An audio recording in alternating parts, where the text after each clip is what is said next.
Facts and lies and rock and roll. Do, do, do, do, do, do. Okay. I didn't expect that. Hello, and welcome to another Facts and Lies and Rock and Roll. I'm your host, Planty, and I'm talking with the wonderful, if not slightly bemused by that, Gavin from Be There With Belson. How are you, mate? I'm good. Thanks for having me on. I'll say I recognise the tune. I know what you're going with there. You said to me beforehand, there's no music for the podcast. Yeah. I'm going to sing it. Didn't expect that. Yeah. That's, of course, as our listeners know, that's a very popular Skepta song. Yeah. We all know that. It's Dave. Dave, yeah, a bit of Dave. Yeah, like Dave, yeah. Where are you from? Right, so, yeah, like you said, I am Gavin. I am one half, probably the better half of the Be There With Belson podcast. I am currently in Slough. Oh, right, okay. That's I only know Slough from, as it's a music podcast, I only know Slough from the Jam song. Eaton Rifles. That's right, yeah, absolutely. Great song, great band. He's a fucking prick, isn't he? Yeah, it's unfortunate, isn't it? He once told me to fuck off, you know? Yeah, outside a gig in Nottingham. His gig, or was he just around? Oh, it was his gig, yeah, it was his gig, yeah. Me and a mate had been drinking. We were really, really drunk. I would have been about 18, 19, past the Nottingham Royal Centre. And I was like, oh, what's those people doing out there, crowing around, mate? He said, oh, it's Paul Weller gig. Oh, I fucking love the Jam. Yeah, me as well. And then Paul Weller burst out, and my mate went, oi, Weller! We think you're shit. Oh, fuck off. Deserved. Yeah. I mean, it's a... Yeah, I mean, I'd say not a massive fan of Paul Weller.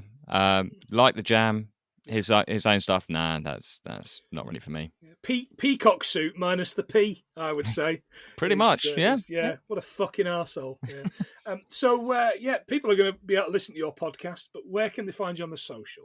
I'll go with Instagram first, because Dan, my brother who runs that, is...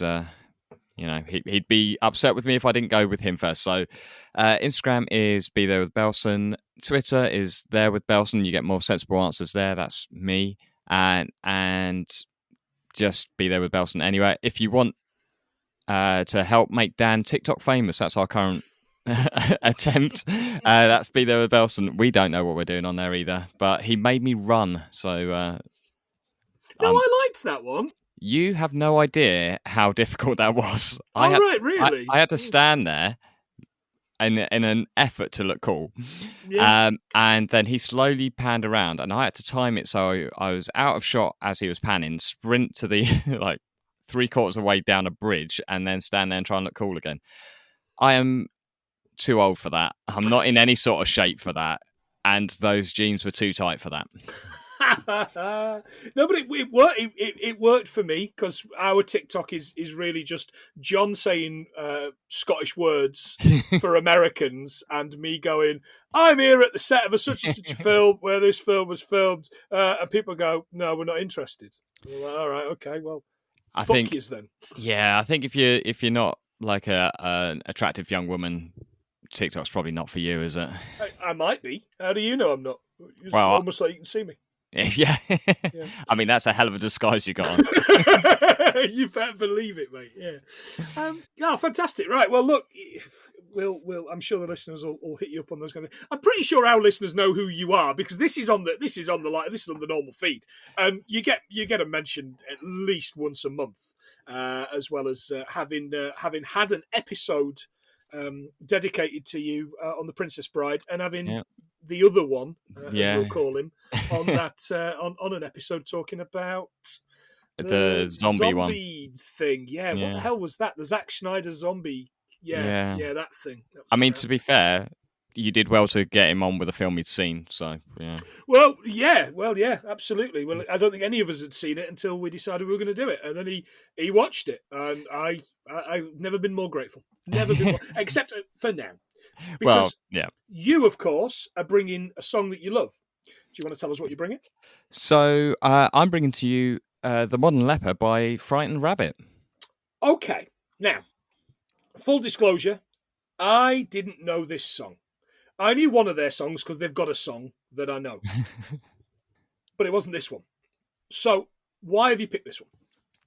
So, I mean, I'd love to say I was, a big Frightened Rabbit fan right from the start.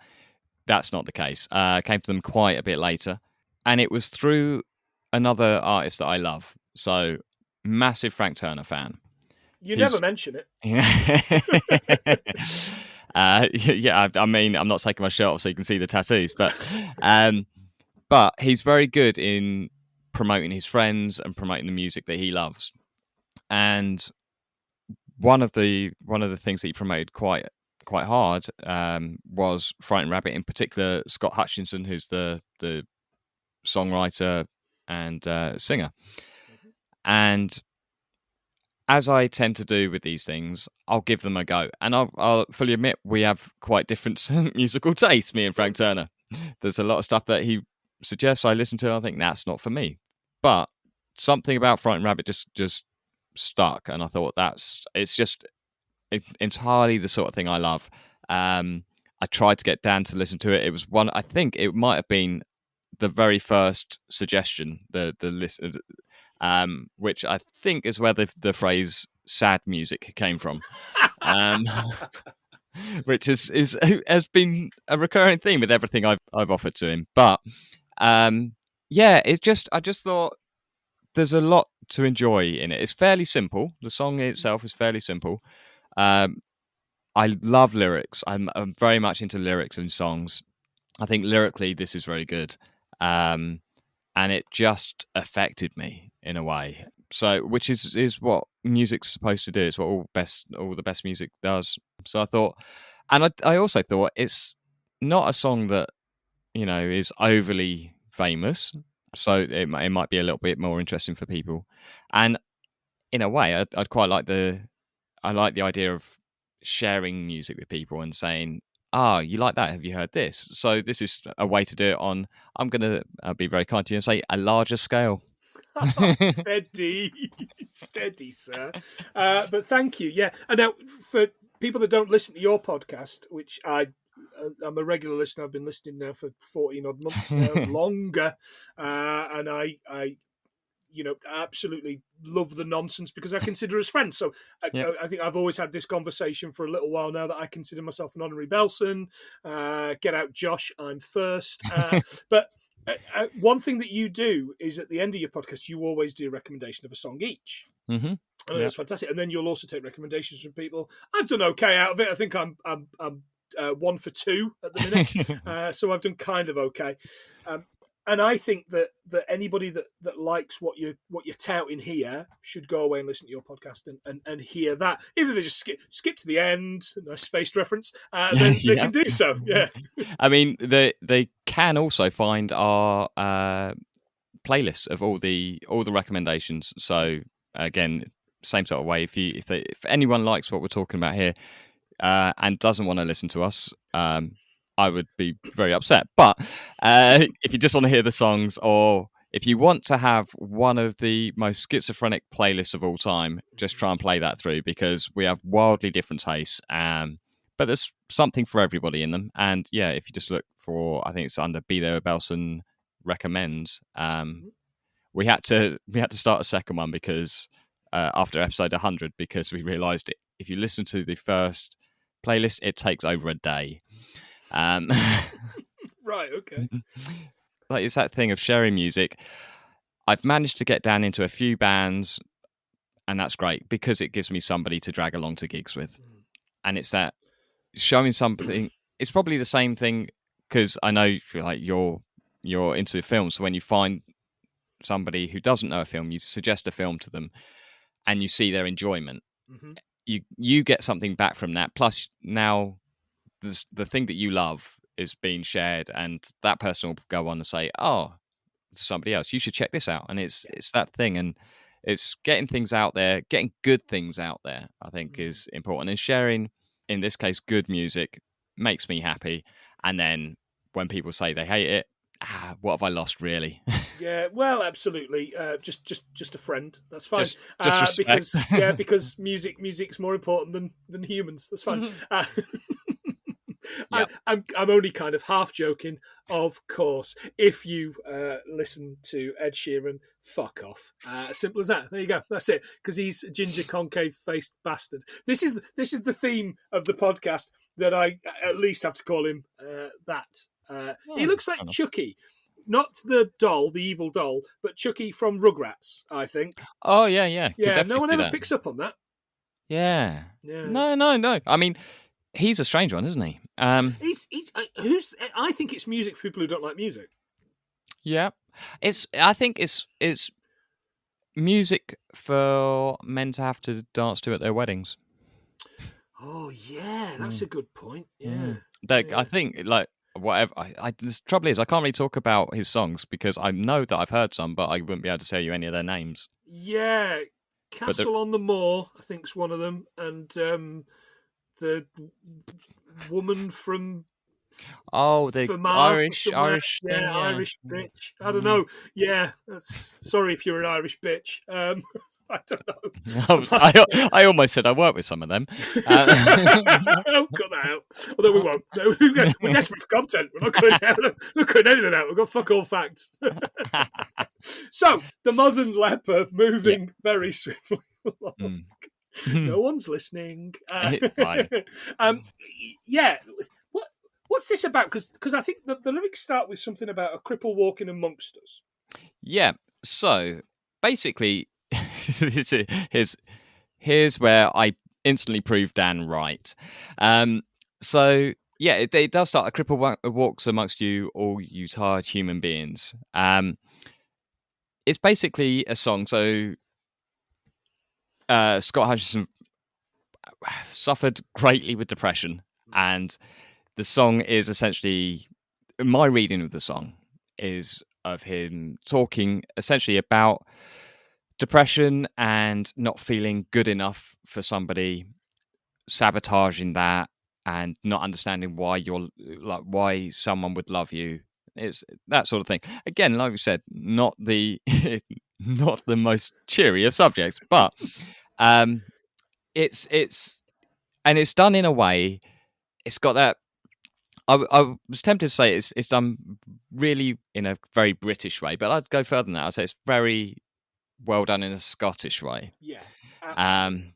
And there's humour in it, despite the kind of bleakness of it. And the ending when we get to is, I think it's just a brilliantly uplifting, mundane ending.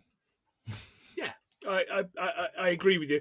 It's one of those things where I think when I first pick up songs for the first time, I think I listen to how it sounds. And then I'll go away and I'll listen to the lyrics, and I'll sometimes read the lyrics.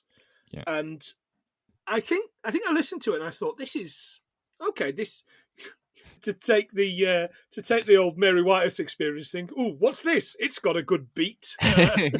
Again, who that's a reference for other than us, I've no idea. But yeah, and then I read the lyrics and I'm kind of like, ooh, okay.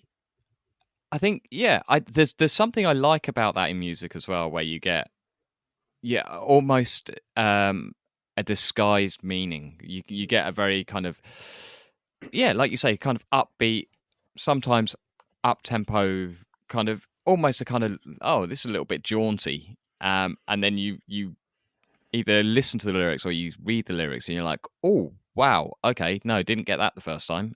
And I think that way of just kind of playing with you as well, I think it's a very smart thing to do.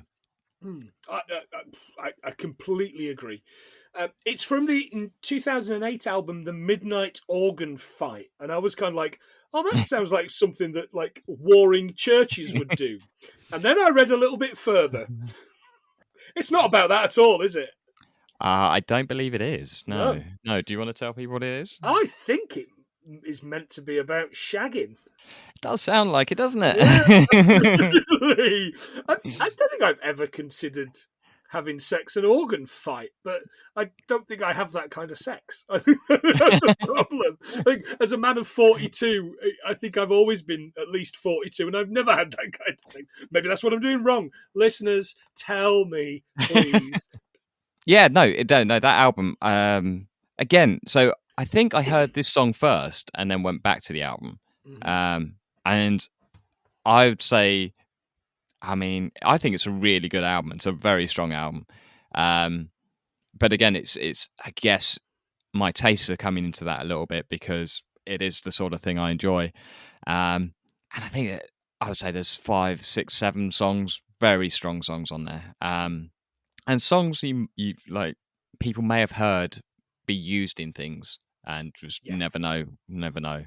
It's one of those albums I think from listening, because I've not listened to the whole fucking back. I've run out of time to listen to the whole back catalogue, but I've listened to a few bits and pieces. I listened to the first album, Sing the Greys, and then I listened to this, and it almost seems like, and from what I'm reading, whereas a lot of bands have the difficult second album. So, example, right? I'm going to pick an example of a roughly similar time, but of completely not similar band at all. Keane, right? Yeah. Remember Keane? Remember how much everybody loved them because they put all their songs on adverts? Yeah, right, okay. Yeah, like fucking Moby. Yeah, so Keane had that first album, and everyone went on about difficult second album. I couldn't tell you a single song from that second album. I think one of them was called Triangle or Pyramid, but maybe, I don't know. Anyway, and that first album had all the hits and all the big songs. From what I can see, is this was very much like, dare I say it, the Bends, Radiohead's The Bends. This is their The Bends. When, the second album, where it just went stratospheric, at least certainly in the UK. Yeah. Yeah. Yeah, no, I think that's it. It is that thing, isn't it? With the cliche of the difficult second album is a cliche for a reason. It is because if you think about it, these bands have had so much time before they've got to the first album to hone what they're doing, and they've played those songs over and over, and then it's like, bang, album's out. Wow, well done, guys, you're a hit. Right, we need the second one, and it's like, oh, we used up everything we had. Yes, yeah, and a lot of the time it is that second album, unless you go, which is smart of some bands to go almost a completely different sound. Otherwise, people are like, yeah, this isn't as good as the reason I came to you. So, yes, yeah. But yeah, no, this is a very strong in terms of second album. Like, it's very strong. And yeah, I mean, there are, and there's just I mean, I could have picked a few from that, but this is the one that, for me, this is the standout song on the album, and it opens the album as well. Yeah. So it's it's track one, side one, isn't it? Yeah. It's the old high fidelity thing. Track one, side one, Smells Like Teen Spirit. Yeah. And it opens the album. Jesus, it opens the album in a way where you know what you're going to get, and it is. I don't want to say much of a muchness, because that's not very respectful to what the boys have done there, but it really keeps a theme. I think exactly. It's like, stylistically, you know what you're getting, and from a kind of lyrical content, you know the sorts of things that they're going to explore. You know, it's not going to be, you're not all of a sudden going to be off about some Irish girl up a hill or whatever.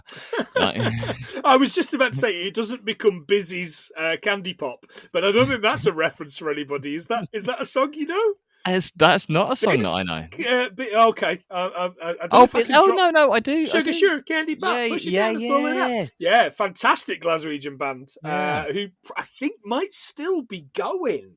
That would be impressive. 30 years on. Yeah, good on you guys. If so, reach out. Nobody's reaching out. Anyway, yes, it's but it had so much, and I've written here, and I feel bad now because we're not talking about this necessarily in the regard that we've spoken about songs on other episodes of this podcast. But I've written here is, I never really gave them a chance before. I thought they were a band for Scottish people. Yeah. You know, like Biffy Clyro. They're a band for Scottish people. They are very much a Tea in the Park band, aren't they? They are, and that's a great way to look at it. Franz Ferdinand, Tea in the Park Band. Yeah, absolutely. Although that first Franz Ferdinand album, mwah, whoa, Oh yeah, what an album that is. Very, very good, yeah. Yeah, fantastic. But yes, brilliant. Then that's going to be the new thing. From now on, thank you very much. We're coining it, and listeners that are eagle-eared will pick up the fact that these are not going in order of recording. And if I don't say it's Tea in the Park Band, you'll know that this was recorded after some of the other ones. Yeah, it's it very much so, and it's not the case. And I think I might have also thought so. I've got a bit of a problem with what's the band that sounds like it's named after an Undertaker's with the little ukuleles, the Down South band. Who everybody Mumford loves. and Sons. Oh, fucking hate Mumford and Sons. And I know Mumford and Sons is a Rent-A-Ghost reference, so that's okay. But that's where my love for that band ends. I made a lovely reference to a TV show that I loved as a 5-year-old. Now fuck off. It was, Mumford and Sons is a strange one. There were a couple of songs that I think are all right, but they are responsible for way too many bands that followed, which are just, you want to say posh people wearing waistcoats. Hipster assholes. Yeah, and like with just nothing to say, and oh look, we've got a banjo, great, or look, the bass player's playing a double bass, yeah, cool. Like, but what's your song about? What is this? None of it. No, just no. And I've seen too many support bands at gigs that look like that, and you're just like, you're wasting my time. You took the words right out of my mouth. I have seen loads of support bands for really good bands as well, for exceptionally good bands, where they've gone, we'll use a local act, and it turns out they're just some hipster fucking nannies, in three pieces, sweating their tits off under gig lights. I can tell you, I have seen some truly terrible support bands. I saw a band once, I think they were called Leaves. I was quite drunk. I was down the front, and I was the only one clapping, and I shouted encore, and they were the death stares I got. It was spectacular. One thing I will say, a band that I got down into is a band called The Cribs, and we have seen some of their support bands, and they just pick things they like, which is, I think, a nice thing to do. Pick your friends, or pick something you want, or somebody you want to meet, and have them. We saw a guy, I'm trying to think, I think it was, I want to say the Troxy or something, who, it took us a while as he was singing, just by himself, him and his guitar, like fuzzy sounding guitar, and him just going, ah, ah, ah, ah, ah, ah, ah, ah. We thought, well, that's a bit weird. Then, but he did the alphabet. And by the time we cottoned on, as like, he was first on, it was still fairly empty. This is the sort of place it was. They were giving you a free trial shot of Fireball on the way in. Wow. Yeah. But by the time he got to like G or H, me and Dan figured out what was going on. I was just singing along with him. We had a great night. Was he like a really shit Mos Def? That sounds fantastic. That sounds like the kind of thing that, like the kind of oddity that he's never going to make any money out of that. No, and you're never going to listen to that on a record. Like nobody wants to. You're not going to put it on in the background of a dinner party, are you? Although you might, I don't know, you might really hate the fucking people you've invited around. That's how you get people to leave. That's right. Yeah. So this album has a Metacritic aggregated score of 80 out of 100, which I think is brilliant. Yeah, I like that. Yeah, that's pretty good. Yeah. They're from Selkirk in the Scottish borders, which is relatively close to me, actually. It's probably about 30 miles away. But would take you about 2 hours on the roads up here. Other famous people from Selkirk, James Brown. No. Not the hardest working man in show business. That was going to be a hell of a story there. Possibly the hardest working man in poetry. Oh, kiss me! I don't know. I don't. Where'd you go from that? I don't know. I think probably we should serious it out a little bit, because Scott Hutchinson, as you mentioned, dealt with some very, very serious issues and died death by suicide. Very sad. 36 years old. Yeah. And as I think he's always said, no age, and it's always the talented ones. It's the people that are left behind are fucking arseholes like you and me who've got no talent and have a podcast. Yeah. And I'm not making light of it, but I'd give up my podcast to have another album of his. I'm sure you would. Yeah, for sure. Yeah. No, like you say, it was suicide. Did you see the what he did beforehand? He put a the tweets. Jesus. Yeah, I wish I hadn't. Yeah. But yeah, I mean, again, I don't know, there was something British about it as well. I'm Away Now is the most wonderfully Scottish thing that you would say. Like, you would get up from your nans and say, for listeners, I am English, of course, very English, especially when it comes to football, as Gav knows. But when you're visiting family in Scotland, I lived in Scotland for many, many years, visit Scotland, family in Scotland, you just get up and you go, I'm away now. And that's it, I'm away. Fucking hell. And that really affected me when I read that earlier on today. And I just thought, yeah, and I think it was about people not being honest, or people not being able to trust people, wasn't it? Yeah. So I've got it here if you want. So the first one was be so good to everyone you love. It's not a given. I'm so annoyed that it's not. I didn't live by that standard, and it kills me. Please hug your loved ones. And then the follow up tweet was the I'm away now. Thanks. Yeah. And do please, yeah. As a message, that. and I think, like we say, I mean, it's a tough one to talk about, really, but and there are times. So when it happened, so I think it was May 2018. So he put those tweets out, and then he just went missing, and then a couple of days later, they confirmed that they found his body. I was actually at... so I was on my way to Frank Turner's festival, the Lost Evenings. Mm-hmm. And obviously Scott was his friend, and he was on stage alone, and he played a cover of this. And it is... I mean, when you're in a good place, if you look it up on YouTube, if I'd be surprised if you don't shed a tear. I cried when I was there. He's put out versions of this on some of his cover stuff that he does, but it's basically him saying goodbye to his friend. His voice cracks in it. It's heartbreaking to see basically someone who's lost a friend. Or it's been confirmed that they've lost that friend like an hour or two before. It's absolutely brutal. And then that's led on to his latest album. FTHC has a song called "A Wave Across the Bay," which is about.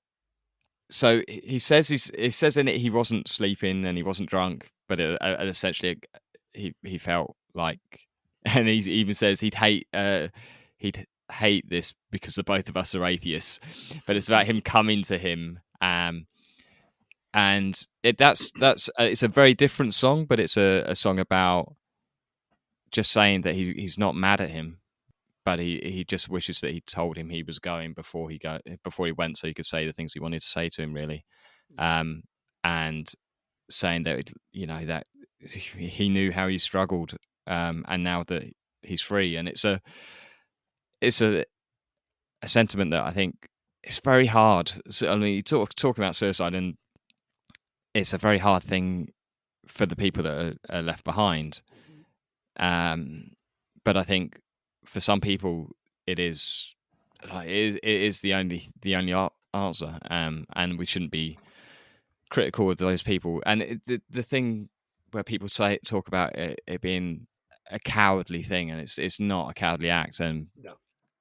And if people, I would always urge people to seek help and try not to get to that point. But if they get to that point, and I don't think we should think less of anyone for that. No, absolutely not. If that is the position you're in, it's the position you're in.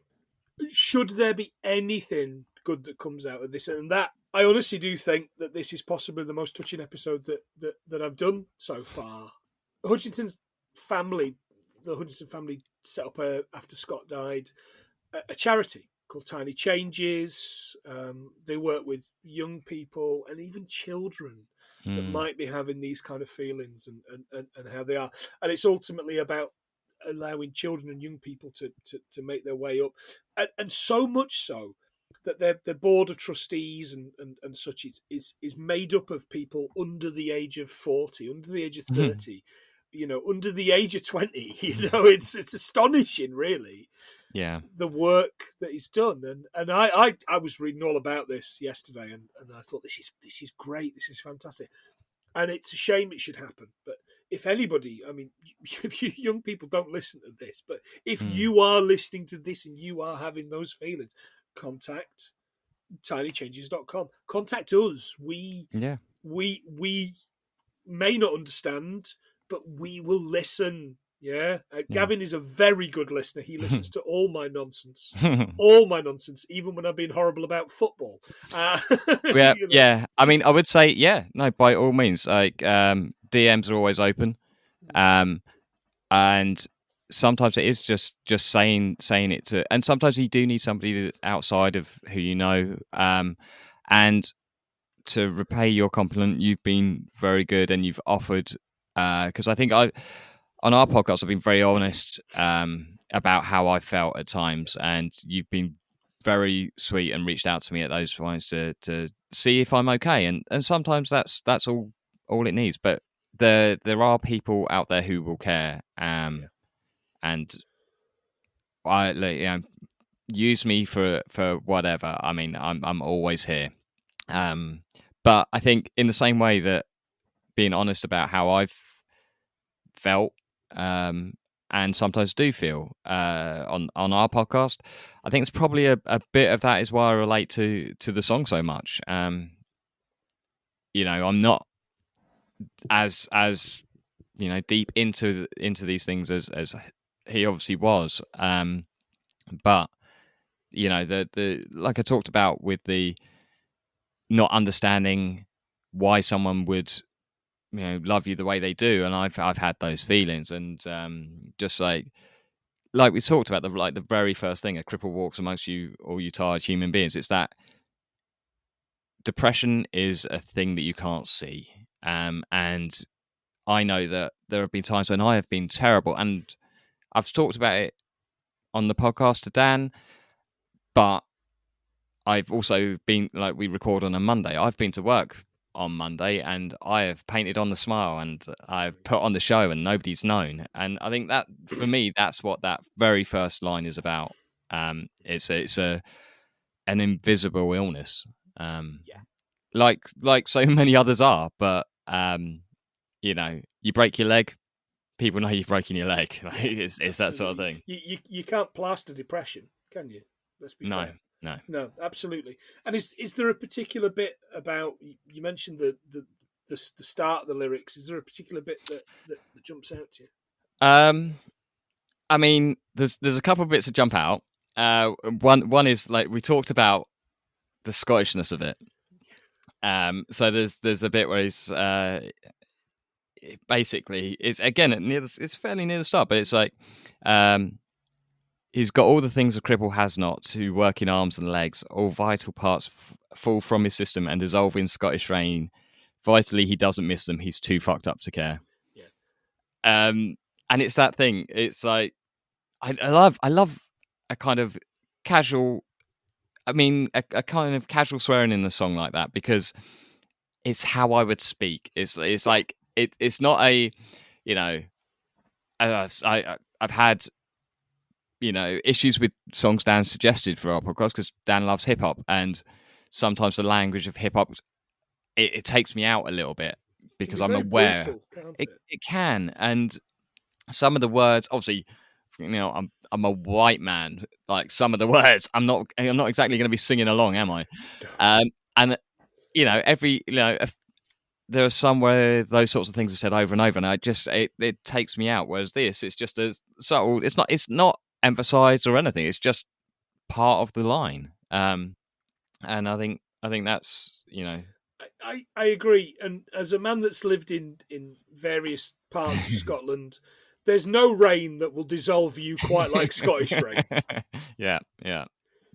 Especially on the west coast, it will knacker you, right, John Boy? It absolutely has you. Yeah, Yeah. I mean, there's in what I was talking about with the not feeling that you're good enough for somebody as well, and the description of that is how there must be a masochist to actually this where the title comes from is that you must be a masochist to love a modern leper on his last leg. It's that, you know, everything makes sense in the song to me. yeah, And I think that's important. yeah. I absolutely agree. Do we think about lepers in 2022 in the West? I don't think we do. No, no. I think for most people in the West, if you mention a leper, I think most people are going to be like, Jesus, like, Yeah, yes, that's right. Yeah, Jesus. Yeah, Jesus yeah, clothed the lepers. Yeah, yeah. yeah. But I can't. It's not a you know, it's not a common thought. It's certainly not a common ailment here. Like, No, not today. And mm, I think that, and I don't think the lyrics are about the leper that we know. I think they're about some sort of internal mental struggle with whatever it may be. yeah, I don't know, and I don't have the words. I'm just some bloke who talks in a fucking microphone for fun. So I don't know. These are the words and the heartfelt lyrics of somebody who talks into a microphone and sings into a microphone for money and knows and has been listened to hundreds upon thousands upon millions of times. yeah, So yeah. And you know, but I think there's also that thing about songs, isn't there, where there's the intended meaning of the song, and there's also what you take from it. yeah, Sometimes they're the same thing, sometimes they're wildly different, and I think both of those are valid because the artist creates something and puts it out in the world, and art is essentially how it's perceived. absolutely, 100%. Anything else about the song that you want to tell us? The big bit is obviously I kind of want to say that it does finish on an uplifting note in a kind of way. In a way. Because it is talking about that kind of what I see as that relationship that he doesn't understand why anyone would care for him. Um, um, but he comes back to like the leper thing continues throughout, but I think there's the bit that I do enjoy because in it he talks about being ill. We've kind of alluded to the illness, but then it finishes with "You're not ill and I'm not dead. Doesn't that make us the perfect pair? You should sit with me and we'll start again, and you can tell me all about what you did today. What you did today." It's that kind of almost acceptance of you get through not feeling good enough, feeling like, I mean, it mentions on his last leg, we're getting to like crisis point almost, and then the really mundane thing of what essentially is at that in that reading is kind of the saving point is we'll just sit and Yeah. talk about our day, and it doesn't have to be anything deep and meaningful, but that's what's keeping him around. And I think that's the mundane nature of things is often where the truth lies. Yeah, and I think there's a tiny bit of romance in that. Yeah, Maybe, for yeah, sure. maybe I'm wrong, but yeah, I No, think no, no. I I think think, you get your joys out of where you get your joys, no matter how yeah, small they may be. and I think that's it, isn't it? when you love somebody, you can be anywhere and you talk about everything or you talk about nothing, and that's where real love is. It's not displays of affection. It's not grand gestures. That can be part of it, but the real love is you sit with somebody and talk about what you did, or Yeah. it could be anything. Can it be like your journey to work? I don't know. I almost said for some reason I saw a goose, and I have no idea why. It's just the one goose, actually. There you go. Almost a film reference. But yeah, that really just nothing thing, and I think that there's a bit of romance and beauty in that. Yeah, I couldn't agree more. We pulled it back. You've redemption at the last. Anything else you want to tell us about the song? No, I mean, actually, you mentioned Tiny Changes. They did release they released an album. I think it's 2 years ago now. I think it was a year after he died. Which was with the profits going to Tiny Changes. Lots of people doing covers, and bizarrely, this one was covered by the Tea in the Park band, Biffy Clyro. They were, yeah, I spotted that. Yeah, I did spot that, but I'd not made a note of it like a fool. But yes, I'm hearing it I haven't listened to this version of that version of the song, but I'm hearing it in his voice. With the yeah, okay, mate, we get it. You're from Air, we understand. It's good for you. Yeah, I think. I don't know if there's anything else specifically about the song. I would say I'd encourage people to listen to it. Like I said, I would encourage people to check out the Frank Turner cover. It's on YouTube from the night that I was there, but only if you're feeling in a good place. Yes. I mean, the song's beautiful. It's a heartbreaking rendition of it. And yeah, it made it a night I won't forget. But I kind of wish I'd never seen it. Yeah, I get that. I understand that. Okay, well, look, Gavin, thanks so much for bringing that. This has been certainly a different episode to anything else that we've covered, and I certainly don't mean that as a slight. I refuse to tell anybody it's been the best episode that we've had, so you all think that you're all the fucking worst, which awesome. Is great. Which is it's what I do. Fight for my love. But it's been very, very special. I would just like to make one final point before I ask you to tell us again where you're from. Go to tinychanges.com. You can learn a little bit more, and you can donate. You can make life a little bit easier for kids up and down the country and teenagers and young people. Go and do that, because that's so important. If you've got $5 or if you've got $10 or whatever you were going to spend on fucking a couple of pints tonight or tomorrow, whatever, just go and do that, or your lunch, have a cup of soup instead of a cup of soup, and go and do that. Just please give them whatever you can. I know it's tough. I know it's difficult at the moment. I know we're all struggling when it comes to finances, but anything that you can give them, go and run a fucking half marathon. Go and run a marathon like Tom has from Everything We Learned from The Simpsons. He's run a marathon for a charity. Go and do that for them. tinychanges.com. Go and find out what they're doing. Gavin, tell us once again, where can we find you and your fantastically wonderful yet very strange brother? Yeah. No, firstly, that's an excellent point, and I think you're 100% right. Whatever people can give is fantastic. And I'm just going to pull you up because you said run a marathon like Tom's done. Yeah. You didn't mention yourself. Now, I remember you were doing some charity stuff. You did the whole month of your podcast. I did. Yeah, we did. We did a month. Yeah, we did a month for Scottish. Yeah, for the LGBT Scotland youth podcast, and we raised. I think we raised just under £100 for them. They were great. They were fantastic. We were desperate to do something for the kids for Pride Month. Yeah, exactly. Absolutely. So, and you also ran. So I did. I ran 30 miles in 30 days. Fuck yeah.